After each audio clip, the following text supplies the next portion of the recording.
Good morning to you, Jonathan Yardley and Julianne Vianney. Excited about this one. Alongside a three-time national champion herself, Jenny Dalton-Hill, I'm Jonathan Yardley in Gainesville. Jenny, high expectations for Florida all season long. Right now, are they playing like a national championship team? Jonathan Yardley and Julie Foudy on a sizzling afternoon in Kansas City. And we've got a game with some sizzling emotion as well because, Julie, Portland ended Kansas City's dream of winning the championship a year ago. Great through ball. Amy Rodriguez. A-Rod puts Kansas City in front. Drops it for Haran. The U.S. has the breakthrough. They're in front. It's Kitchen again. Lines it up and hits it from distance. Statement game from Perry Kitchen. Austin with a chance to drive. Dishes to Morgan, who slams it home. No, he didn't. Hagan's winding the shot clock down. Step back three. What a shot. Silver's looking to throw again, going deep for Teddy Rubin. Got him. Touchdown, Trojans. What a start. Delayed steal. They throw through and they try to catch him in a rundown. The throw back to the plate is going to be not in time. He's safe at home. 4-2 UTSA on the double steal. Turnover back to Princeton. Berlin. Wide open look. Princeton scores. Stuart Pomeroy. His first goal in his 8th career game ties the score here in the second. 3-2 straight back up the middle for a base hit. Bailey fires to the plate. Well in time. Trippy with the tag. She's out. And Hofstra survives one more inning. That's hit deep. That's out of here. 4-0 Florida in the bottom of the first. Taylor Fuller goes deep. Juninho and Stefan Ishizaki, the two standing over the ball now as Chris Seitz prepares the Dallas wall.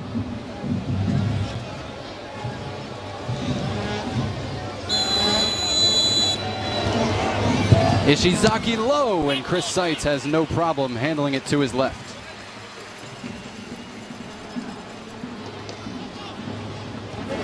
Continues to mist here at Toyota Stadium, and the wind slightly in Dallas's favor, blowing right to left, south to north here. And again, Jonathan, with FC Dallas chasing the game, down 1-0 at home, the commitment of 4 attacking players is very, very evident. The concern, though, is what does the transition look like defensively? Escobar dangerous again. Texera does it again. Dallas is right back in it.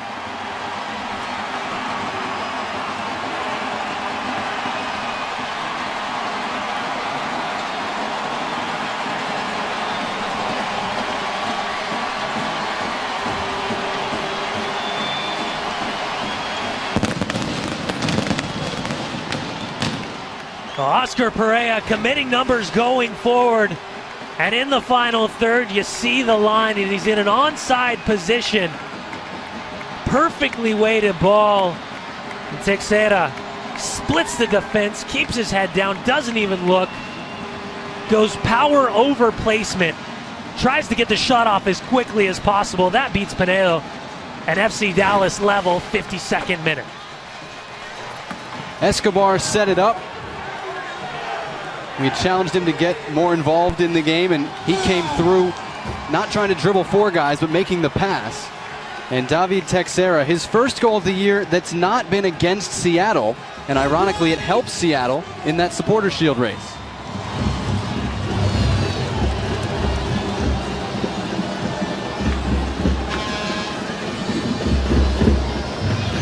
So a confidence-building goal for FC Dallas as they try to come from behind. Again, LA unbeaten this year when they score first. And Dallas, when trailing at halftime, is one of just 2 teams in MLS that has not gained a single point when trailing at halftime. Houston, out of the playoffs, is the other. There's a look at Lis Shoshi, 6'11" junior from Kosovo after 2 years at Howard Junior College. Really key to this Little Rock effort. Just picked up his 4th foul, and so he will take a seat for the next couple of minutes. But it's a great story. Of course, a long history of Kosovo embattled in the Balkans, and Bill Clinton is kind of a hero over there. And when he came on his recruiting visit to Little Rock, home of Bill Clinton everything, I think it helped sway his decision just a little bit.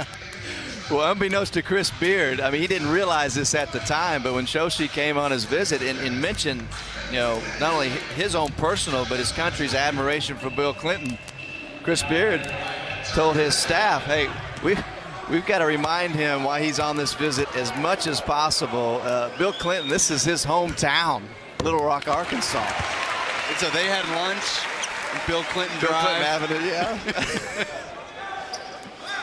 No, that's a great story, and another testament of what's cool about Chris Beard. I mean, he plays that all shucks attitude, but he certainly knows what he's doing, and he got a great find in Shoshi, a very good, knowledgeable defender. With, as you said, being on the bench right now, it'll be interesting how much that changes the complexion of Little Rock's defense. Season high 14 points for DeAndre Wright. He's tied it up for the third time today. Hagens to the cup. Big time. The NIT season tip-off finishes in Manhattan, so it seems appropriate that we start with a battle of the boroughs. LIU Brooklyn squaring off against St. John's tonight at Carnesecca Arena. Good evening, everyone. With former St. John's standout Tariq Turner, I'm Jonathan Yardley. First game of the year for LIU Brooklyn, third already for St. John's. Tariq, what have we learned about the Red Storm from those first two outings? Well, this is a different kind of lineup. They're playing smaller. They're playing 4 guards and 1 big with Obekpa down low, which means they're playing faster. They're getting out in the open court and really using their speed and quickness to beat teams in transition. On Monday, they took down Franklin Pierce due to the offensive heroics of their backcourt. D'Angelo Harrison, a career-high 31 points. He added 17 rebounds as well, and he's always going to be the leader of this group. No question about it. One of the best guards in the country, and certainly off to a great start, shooting the ball in transition and in the half court, getting the ball to his teammates, also rebounding the ball, playing a complete game as a senior guard. And then you have the dynamic sophomore Rasheed Jordan, who continues to get better with his speed and strength. He's a hard matchup. We turn to tonight's starting lineups. And for LIU Brooklyn, again, it's their first game of the season. It is going to be a little bit of a rebuilding effort. Only 2 returning starters. That's Jarrell Martin, averaged better than 12 points a game at guard, and Landon Atterbury underneath. You see 3 more freshmen there. We're going to see some more off the bench. A lot of new faces for the Blackbirds. On the St. John's side, Tariq told you it's a smaller lineup. 3 guards, we told you about 2 of them. Phil Green had a great night on Monday as well. Sir Dominic Pointer and Chris Obekpa provide the size inside for the Red Storm.